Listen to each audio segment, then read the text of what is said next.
পদ্মা নদের ভয়াবহ ভাঙনে মানিকগঞ্জের পাটুরিয়া ঘাট এলাকা সংকটাপন্ন। ফেরিঘাট ও বসত ভাঙনের বিরুদ্ধে দ্রুত পদক্ষেপের দাবি জানান স্থানীয়রা। বাংলাদেশের নদীগুলো দেশের জীবনের অবিচ্ছেদ্য অংশ হলেও অনেক সময় এগুলো বিভিন্ন ঝুঁকির কারণ হয়ে দাঁড়ায়। বিশেষ করে পদ্মা নদীর ভয়াবহ ভাঙন এখন মানিকগঞ্জের পাটুরিয়া ঘাট ও আশেপাশের এলাকাগুলোর জন্য বড় হুমকি হিসেবে দেখা দিয়েছে।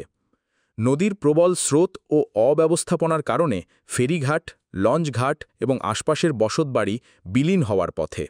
স্থানীয়রা এই ভয়াবহ পরিস্থিতি নিয়ন্ত্রণে প্রশাসনের থেকে দ্রুত ও কার্যকর পদক্ষেপের দাবি জানাচ্ছে।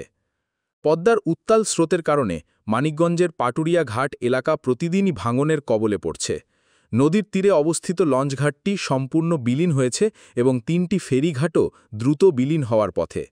গত কয়েকদিনে নদীর তলিয়ে গেছে অন্তত ২৭টি বসতবাড়ি, যার ফলে বাসিন্দারা দুশ্চিন্তায় পড়েছেন। স্থানীয়রা জানান, নদীর ভাঙনের কারণে ফেরিঘাটগুলোর অপারেশনও ব্যাহত হচ্ছে।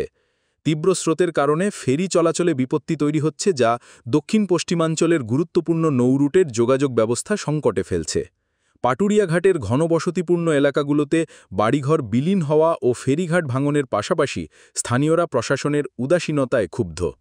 তারা অভিযোগ করেন, পানি উন্নয়ন বোর্ড, পাউবো ও বাংলাদেশ অভ্যন্তরীণ নৌ পরিবহন কর্তৃপক্ষ বা BIWTA ভাঙন রোধে কার্যকর কোনো উদ্যোগ নিচ্ছে না।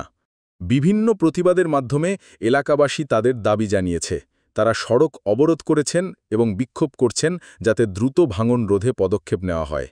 গ্রামবাসীদের মতে, প্রতিদিনই একজনের বাড়ি নদীতে বিলীন হচ্ছে, কিন্তু প্রশাসনের কোনো কার্যকর উদ্যোগ নেই।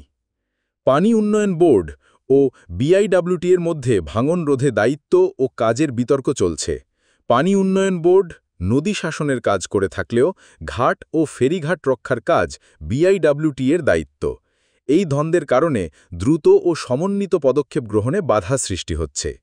পানি উন্নয়ন বোর্ডের কর্মকর্তারা বলেন, ভাঙন রোধে তারা কারিগরি সহযোগিতার জন্য প্রস্তুত রয়েছেন, তবে বাজেটের অভাব ও দায়িত্ব বিভাজন সমস্যা সৃষ্টি করছে।